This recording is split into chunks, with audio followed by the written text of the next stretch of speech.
அன்னை ஆயிஷா ரலியல்லாஹு அன்ஹா அவர்களிடம் சில தாபிஈன்கள் வருகிறார்கள்.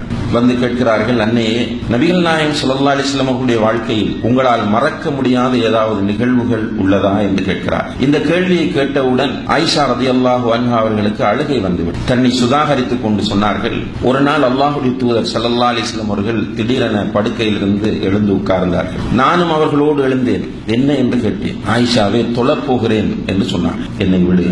ஆயிஷா ரலியல்லாஹு சொன்ன, நானும் தொழ வருகிறேன் என்று சொல்லிவிட்டு நானும் தொழுகைக்கு தயாரானேன். அல்லாஹ்வுடைய தூதர் உது செய்துவிட்டு தக்பீர் கட்டினார்கள். கட்டியதிலிருந்து அழுது கொண்டே இருந்தார். அவர்கள் நின்ற நிலையில் அழும்போது அவர்களுடைய கண்ணீர் தாடியில் வடிந்து தாடி நனைந்து விட்டது. பிறகு ருக்கூவில் இருந்து கொண்டு அழுதார். அப்படி ருக்கூவில் இருந்து கொண்டு அழும்போது சுஜூது செய்கிற இடம் நனைந்து விட்டது. பிறகு அத்தஹியாத்தில் இருந்து கொண்டு அழுகிறார்கள். அந்த நேரத்தில் அவர்களுடைய மடி நனைந்து விட்டது. அழுது கொண்டே இருந்தார். அவர்கள் சலாம் கொடுக்கும் போது நான் போய் ஆறுதல் சொன்னேன். அவர்கள் அதை பொருட்படுத்தாமல் அழுது கொண்டே இருந்தார். பிலால் ரலியல்லாஹு அவர்கள் ஃபஜ்ருக்கு அதான் சொல்வதற்காக வந்தார். அவரை அழைத்து சொன்னேன், அல்லாஹ்வுடைய தூதர் நீண்ட நேரமாக தொழுது அழுது கொண்டே இருக்கிறார்கள், நீங்கள் போய் ஆற்றுப்படுத்துங்கள் என்று. பிலால் ரலியல்லாஹு அவர்கள் வந்து சொன்னார்கள், அல்லாஹ்வுடைய தூதரே, அல்லாஹ் உங்களுடைய முன்பின் பாவங்களை எல்லாம் மன்னித்திருக்கிற போது இப்படி ஏன் அழுகிறீர்கள் என்று கேட்கிறார். அதற்கு ரசூல் ஸல்லல்லாஹு அலைஹி வஸல்லம் அவர்கள் கேட்டார்கள், அஃபலா அகூன அப்தன் ஷகூரா, நான் நன்றியுள்ள ஒரு அடியானாக இருக்கக்கூடாதா என்று கேட்டுவிட்டு சொன்னார்கள், இன்றிரவு எனக்கு சில குர்ஆன் வசனங்கள் அருளப்பட்டன. அந்த வசனங்களை ஒருவர் ஓதி அதை பற்றி சிந்திக்கவில்லை என்றால், அந்த வசனங்களை ஓதி சிந்திக்கவில்லை என்றால் அவருக்கு அழிவுதான், அவருக்கு கேடுதான் என்று ரசூல் ஸல்லல்லாஹு அலைஹி வஸல்லம் அவர்கள் சொன்னார்கள். சொல்லிவிட்டு சூரத்து ஆல இம்ரான் 3வது அத்தியாயத்தின் 189, 190, 191 வசனங்களை அல்லாஹ்வுடைய தூதர் ஸல்லல்லாஹு அலைஹி வஸல்லம் அவர்கள் ஓதி காண்பிக்கிறார். அதிலே 191வது வசனத்தில் அல்லாஹ் தஆலா சொல்கிறான், இன்ன ஃபீ ஹல்கிஸ் ஸமாவாதி வல் அர்த. 191வது வசனத்தில் சொல்கிறான், அல்லாஹ்வுடைய அந்த வல்லமையை புரிந்து கொண்ட மக்கள் நின்ற நிலையிலும் உட்கார்ந்திருக்கும் போதும் அவர்கள் படுக்கும் போதும் அல்லாஹ்வை நினைவு கூறுவார்கள். புத்தியுள்ள மக்கள் நிற்கும் போதும் உட்காரும் போதும் படுக்கும் போதும் அல்லாஹ் திக்ர் செய்வார்.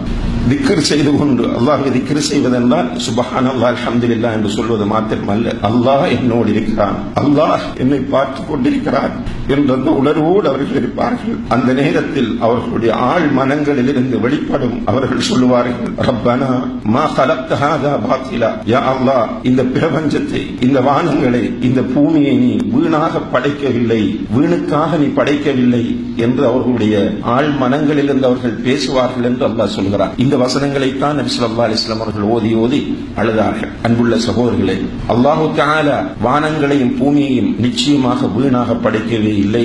இதில் நாம் தெளிவாக இருக்க வேண்டும். அதே நேரத்தில் அல்லாஹ் தஆலா சூரத்துல் பக்ரா 29வது வசனத்தில் சொல்கிறான், ஹுவல்லதீ ஹலக லக்கும் மா ஃபில் அர்தி ஜமீஆ, இந்த பூமியில் உள்ள அனைத்தையும் அவன் உங்களுக்காக படைத்திருக்கிறான். மனிதர்களை பார்த்து சொல்லுகிறான், நம்மை பார்த்து அல்லாஹ் சொல்லுகிறான், இந்த பூமியில் உள்ள அனைத்தையும் அவன் உங்களுக்காகவே படைத்திருக்கிறான். அல்லாஹ் தஆலா நம் மீது எவ்வளவு பெரிய கருணை கொண்டிருக்கிறான். இந்த பூமியில் உள்ள அனைத்தையும் அல்லாஹ் நமக்காக படைத்திருக்கிறான். அப்ப நமக்காக வேண்டி அல்லாஹ் தஆலா இந்த பூமியில் உள்ள அனைத்தையும் படைத்துவிட்டு சூரத்துல் முஃமினூன் 115வது வசனத்தில் நம்மை பார்த்து கேட்கிறான், அஃபஹஸிபதும் அன்னமா ஹலக்னாகும் அபஸா, உங்களை வீணாக படைத்திருக்கிறோம் என்று நீங்கள் நினைக்கிறீர்களா?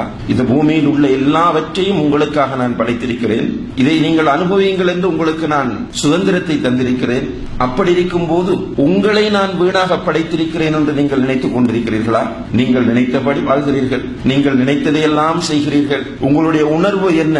உங்களை நான் ஒரு நோக்கத்தோடு படைக்கவில்லை, ஏதோ அர்த்தமில்லாமல் படைத்திருக்கிறேன் என்று நீங்கள் நினைத்து வாழ்ந்து கொண்டிருக்கிறீர்களா?